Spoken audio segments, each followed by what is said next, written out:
Hello friends, स्वागत है आपका अपने यूट्यूब चैनल ग्रोइंग स्टडी में। आज अपन समझेंगे इस वीडियो में अगस्त मंथ का फर्स्ट वीक का करंट अफेयर्स। ठीक है, जून और जुलाई करंट कंप्लीट हो चुके हैं। ठीक, और इंडियन हिस्ट्री स्टार्ट हो चुकी है, उसकी लिंक मिल जाएगी डिस्क्रिप्शन में। तो आज अपन समझेंगे अगस्त मंथ का फर्स्ट वीक का करंट अफेयर्स। ठीक है, और ये वाली जो न्यूज़ है ये जुलाई मंथ की थी, मैंने उसमें कंप्लीट नहीं कराई थी, यहाँ पे मैंने डाल रखी है। ठीक है, तो समझो ये जुलाई की एक न्यूज़ थी। गुजरात सरकार जो है, गुजरात राज्य सेमीकंडक्टर नीति शुरू करने वाला पहला राज्य बन गया है देश का। ये याद रखना इम्पोर्टेंट है। कौन सी नीति? सेमीकंडक्टर, हिंदी में बोलते हैं अर्धचालक। ठीक है, तो गुजरात अब सेमीकंडक्टर और डिस्प्ले उत्पादन क्षेत्र के लिए एक समर्पित नीति बनाने वाला, डेडिकेटेड पॉलिसी बनाने वाला देश का पहला राज्य बन चुका है। याद रखना इम्पोर्टेंट है। ठीक, इसका टाइम पीरियड कितना रहेगा? 2022 से 2027, 5 साल के लिए। ठीक है, ये नीति। ठीक, इस नीति के तहत राज्य सरकार अहमदाबाद के पास, ठीक है, अहमदाबाद के पास धौलेरा सेमिकॉन सिटी स्थापित करी। तो ये नाम याद रखना, कौन सी? धौलेरा सेमिकॉन सिटी कहाँ पर स्थापित की जाएगी? अहमदाबाद के पास। तो ये नाम इम्पोर्टेंट हो जाता है, याद रखना, एग्जाम में पूछा जाएगा। ठीक है, यहाँ पात्र परियोजनाओं को विनिर्माण इकाइयाँ स्थापित करने के लिए सब्सिडी भी दी जाएगी। ठीक, ये बात इसमें कही गई है। ठीक है, पात्र परियोजनाओं को विनिर्माण इकाइयों की स्थापना के लिए 200 एकड़ भूमि की खरीद पर 75% सब्सिडी दी जाएगी। तो ये इसकी नीति की कुछ बात है। ठीक है, लेकिन अपन को बस इतना याद रखना है कि पहली सेमीकंडक्टर नीति लागू करने वाला या बनाने वाला कौन सा राज्य है? गुजरात। याद रखना, ठीक है। और अहमदाबाद के पास जो बनाया जाएगा धौलेरा सेमिकॉन सिटी, उसका नाम याद रखना। ठीक है, इसे धौलेरा सेमिकॉन सिटी। यहाँ से ये क्वेश्चन 2 बन जाएंगे। ठीक है, और इसका टाइम पीरियड कितना है? 2022 से 2027, 5 साल। ठीक, तो ये याद रखना, इस जुलाई की न्यूज़ थी। ठीक है, मैंने इसमें कवर कर ली। ठीक है, अब देखो अगस्त की क्या न्यूज़ है। देखो, रतन टाटा को महाराष्ट्र का पहला उद्योग रत्न पुरस्कार मिलेगा। किनको? रतन टाटा को। ठीक है, ये इम्पोर्टेंट क्यों? क्योंकि ये महाराष्ट्र सरकार द्वारा इसी साल, ठीक है, इसी मंथ में स्टार्ट किया गया है। महाराष्ट्र सरकार द्वारा पहला उद्योग रत्न, ये स्टार्ट इसी साल हुआ। वो पहला उद्योग किसे मिलेगा? उद्योग रत्न किसे मिलेगा या पुरस्कार किसे मिलेगा?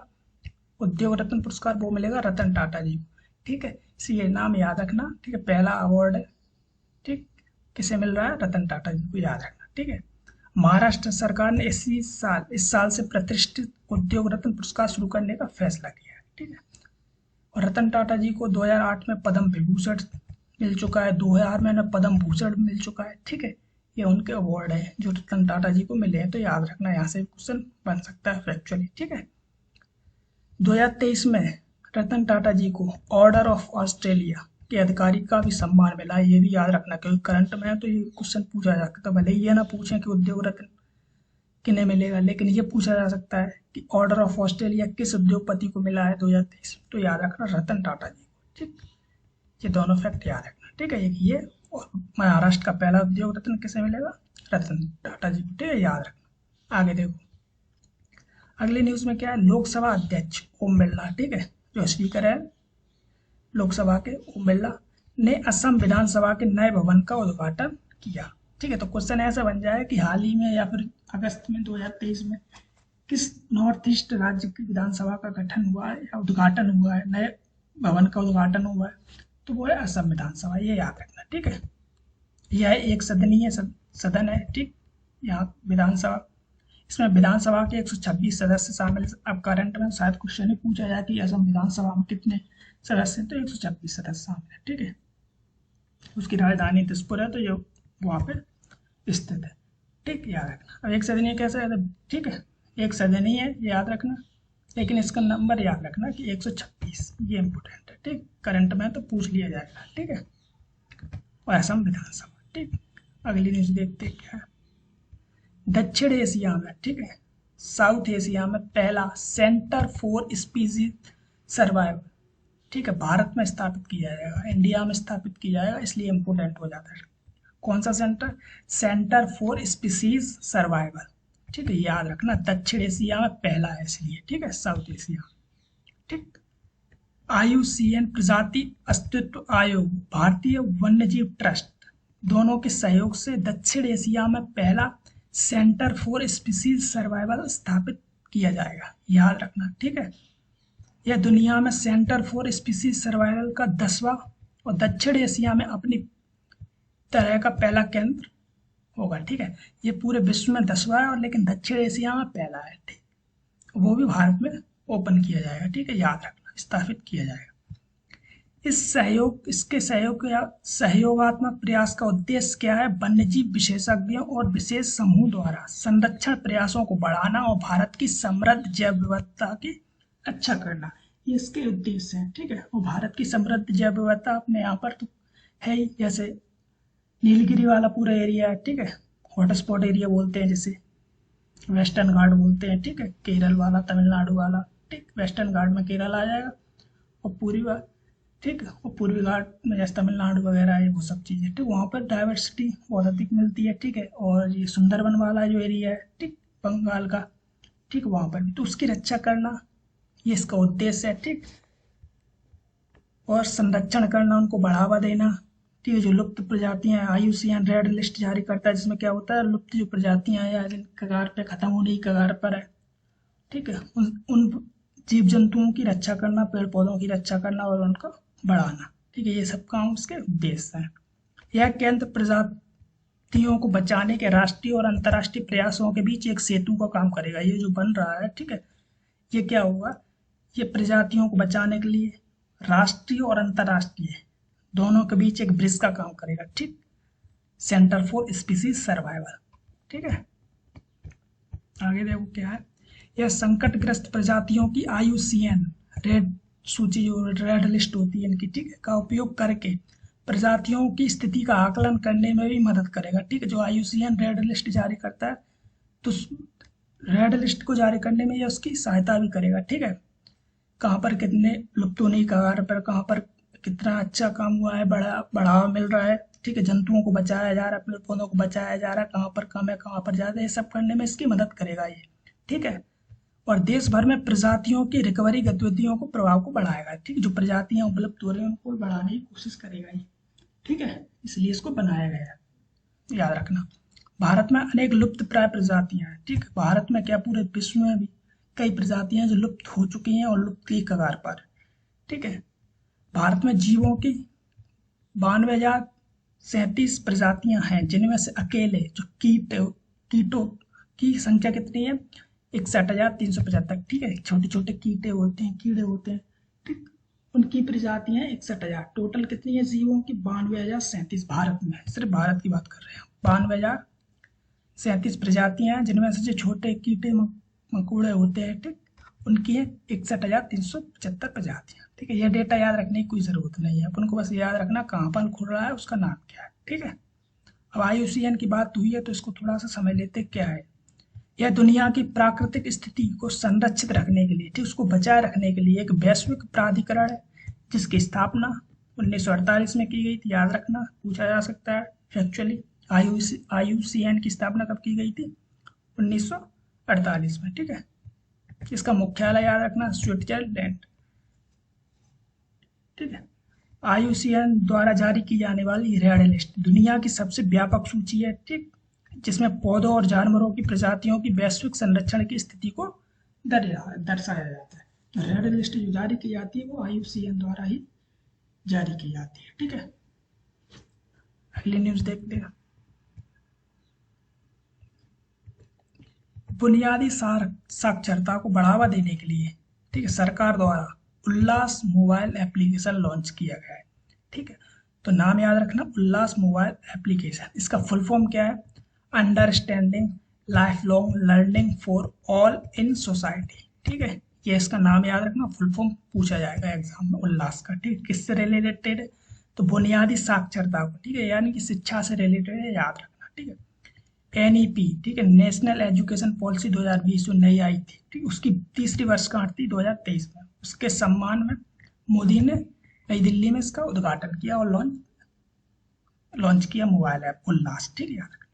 उल्लास मोबाइल एप्लीकेशन बुनियादी साक्षरता को व्यापक रूप से सुलभ बनाने के लिए प्रौद्योगिकी की क्षमता का उपयोग करने की दिशा में एक महत्वपूर्ण कदम है, ठीक है। इसका उद्देश्य भी पूछा जाता है, याद रखना, ठीक। उपयोगकर्ता के अनुकूल और इंटरैक्टिव सुविधाओं के साथ FNCRT की दीक्षा पोर्टल के माध्यम से विभिन्न शिक्षण संस्थानों के साथ जुड़ने के लिए शिक्षार्थियों के लिए एक डिजिटल गेटवे के रूप में कार्य करेगा। ठीक है, ये सब इसके बारे में थोड़ी सी जानकारी है। ठीक है, यह कार्यक्रम 15 वर्ष और उससे अधिक आयु के उन नागरिकों को बुनियादी शिक्षा, डिजिटल एवं वित्तीय साक्षरता तथा महत्वपूर्ण जीवन कौशल से लैस करता है जो स्कूल जाने का अवसर खो चुके हैं। ठीक है, जो लोग स्कूल जाने का अवसर खो चुके हैं, जिनकी एजुकेशन कोविड के दौरान नहीं हो पाई है, ठीक है, या फिर उन्होंने स्कूल को छोड़ दिया था, उन सब ऐसे लोगों के लिए ये उल्लास मोबाइल एप्लीकेशन काफ़ी फायदेमंद रहेगा। ठीक है, पर डिजिटलाइजेशन के लिए, डिजिटल एजुकेशन के लिए भी ये बढ़ावा देगा। ठीक है, उसमें सहायता करेगा। तो इसमें बोला गया है शिक्षार्थियों के लिए एक डिजिटल गेटवे के रूप में कार्य करेगा। ठीक है, शिक्षण और शिक्षार्थियों के बीच में। ठीक, तो ये याद रखना। नाम क्या है? उल्लास। ठीक है, understanding life long learning for all in societies का फुल फॉर्म भी याद रखना। ठीक, आगे देखो नेक्स्ट क्या है। भारत बेंगलुरु में, ठीक, 5वें विश्व कॉफी सम्मेलन की मेजबानी करेगा। तो याद रखना 5वां विश्व कॉफी सम्मेलन कहाँ पर होगा? बेंगलुरु में। सीधा सीधा क्वेश्चन बन जाएगा। भारत एशिया में पहली बार, अब ये पहली बार है तो इम्पोर्टेंट हो जाता है, एशिया में WUCC की मेजबानी करेगा। ठीक है, यानी कि विश्व कॉफी सम्मेलन की मेजबानी करेगा जो 25 से 28 सितंबर तक आयोजित की जाएगी। ठीक है, तो याद रख, सम्मेलन का केंद्रीय विषय या इसका थीम पूछा जाए, ठीक, तो याद रखना चक्रीय अर्थव्यवस्था और पुनर्योजी कृषि के माध्यम में स्थिरता, या कृषि के माध्यम से स्थिरता, ये इसका थीम हो जाएगा। ठीक है, अब 5वां है तो 4 इससे पहले कहाँ कहाँ हुए हैं? इससे पहले लंदन में 2001, ब्राजील 2005, ग्वाटेमाला 2010 और इथोपिया 2016। ठीक है, ये 4 देश है। अब 5वां कौन सा है? भारत, उसमें बेंगलोर शहर। ठीक है, याद रखना। इसका संगठन की अब करंट में है, अब चर्चा हो रही है, तो इसका स्थापना कब हुई इसे भी देख लेते हो। तो इसकी स्थापना हुई है 1963 में। ठीक है, और इसका मुख्यालय कहाँ? लंदन। ठीक है, यूके, यूनाइटेड किंगडम, लंदन में इसका मुख्यालय स्थापना 1963 में हुई है। याद रखना, विश्व कॉफी संगठन। ठीक है, अंतर्राष्ट्रीय कॉफी संगठन। ठीक, कॉफी विश्व में सबसे अधिक व्यापार की जाने वाली वस्तु में से एक है, याद रखना। ठीक है, देश के कुल उत्पादन का, अपने इंडिया में जितने कुल उत्पादन होता है कॉफी का, उसका 70% से अधिक अकेले कर्नाटक में होता है। ठीक है, उसके बाद 21% के साथ केरल और 5% के साथ तमिलनाडु। तो सबसे ज्यादा भारत में कॉफी का उत्पादन कहाँ पर होता है? कर्नाटक में। ये भी फैक्ट याद रखना। ठीक है, 70% के समथिंग लगभग। आगे देखते हैं न्यूज। अमेजॉन इंडिया द्वारा श्रीनगर की डल झील पर पहला फ्लोटिंग स्टोर खोला जाएगा। तैरता हुआ स्टोर खोला जाएगा कहाँ पर? श्रीनगर की डल झील। याद रखना, किसके द्वारा? Amazon India. ठीक, तो याद रखना क्वेश्चन यहाँ से बन जाएगा, किसके द्वारा डल झील पर फ्लोटिंग स्टोर खोला जाएगा? अमेजॉन इंडिया द्वारा। ऐसे पूछा जा सकता है कि अमेजॉन इंडिया द्वारा हाल ही में कहाँ पर फ्लोटिंग स्टोर खोला जाएगा? तो डल झील, श्रीनगर। याद रखना, कैसे भी क्वेश्चन पूछा जा सकता है। अपने अंतिम मील डिलीवरी कार्यक्रम, इसका कार्यक्रम चल रहा है अमेजॉन इंडिया का, आई हैव स्पेस के इनका कार्यक्रम, उसी के तहत इन्होंने ये बनाया है वहाँ पर। ठीक है, आई हैव स्पेस कार्यक्रम इनका कब लॉन्च हुआ था? 2015 में। इनका मकसद था कि हर जगह इनका एक स्टोर खोला जाए। अंतिम मील डिलीवरी कार्यक्रम, हर अंतिम जगह पर। ठीक है, भारत की हर अंतिम जगह तक, हर कॉर्नर तक इनका एक स्टोर हो, इनका एक कार्यक्रम है। ठीक है, याद रखना। यह 2 से 4 किलोमीटर के दायरे में उत्पाद वितरित करने के लिए लोकल जो दुकान है, स्थानीय दुकानों और छोटे व्यवसायों के साथ साझेदारी करता है। ठीक, तो अपन को मेनली याद क्या रखना है कि कहाँ पर खोला गया है? जम्मू कश्मीर में। नाम क्या है? फ्लोटिंग स्टोर, अमेजॉन इंडिया द्वारा। ठीक है, याद रखना। आगे देखो क्या है न्यूज। इंग्लैंड के तेज गेंदबाज स्टुअर्ट ब्रॉड ने अंतर्राष्ट्रीय क्रिकेट से संन्यास की घोषणा की। ठीक है, तो नाम याद रखना। क्रिकेट और नेशनल जो स्पोर्ट्स की न्यूज होती है उसमें क्वेश्चन बन जाते हैं। ठीक है, पूछ लिया जाए स्टुअर्ट ब्रॉड किस खेल से रिलेटेड है और कहाँ के? तो इंग्लैंड के। ठीक है, तेज गेंदबाज, फास्ट बॉलर और क्रिकेट से रिलेटेड है, याद रखना। ठीक है, बस इतना याद रखना, यही से क्वेश्चन बनेगा, बन जाएगा। ठीक है, और इनकी थोड़ी डिटेल है, समझ लो क्या है। बस टेस्ट मैचों में इंग्लैंड के लिए दूसरे सबसे ज़्यादा विकेट लेने वाले क्या हैं? जो टेस्ट मैच होते हैं उनमें सबसे ज़्यादा विकेट लेने वाले इंग्लैंड की तरफ से कौन है? James Anderson. लेकिन दूसरे नंबर पर कौन आते हैं? Stuart Broad. ठीक है, उन्होंने 167 टेस्ट मैचों में 602 विकेट लिए। ठीक, तो अपन को ये याद भी रहे कोई दिक्कत नहीं, लेकिन ये याद रखना स्टुअर्ट ब्रॉड किस खेल से और कहाँ के है। ठीक है, ये वही स्टुअर्ट ब्रॉड है जी हाँ 2007 में युवराज सिंह ने इनकी 6 बॉलों पर 6 छक्के लगाए थे। ठीक है, ठीक, लेकिन ऐसा नहीं है कि मतलब खराब, बहुत शानदार बॉलर है। ठीक है, बस उनका वही एक ऐसा रिकॉर्ड है जो थोड़ा अलग बनाता है उन्हें। ठीक है, लेकिन काफ़ी अच्छे बॉलर हैं। ठीक है, याद रखना, इनका नाम याद रखना, और इंग्लैंड के तेज गेंदबाज। आगे देखो, फिलिप चंपारण मटन, ये ऑस्कर के सेमीफाइनल में पहुंच गई है। ठीक है, याद रखना, इसलिए इम्पोर्टेंट हो जाती है, क्वेश्चन पूछा जाएगा कि हाल ही में ऑस्कर के सेमीफाइनल पहुंचने वाली भारत की ऐसी कौन सी मूवी है, तो चंपारण मटन याद रखना। ठीक है, इसका निर्माण किया भारतीय फिल्म टेलीविजन संस्थान FTII पुणे के एक छात्र के द्वारा। ठीक है, इनके डायरेक्टर का याद रखना जो बिहार के ही है, रंजन उमाकृष्णन।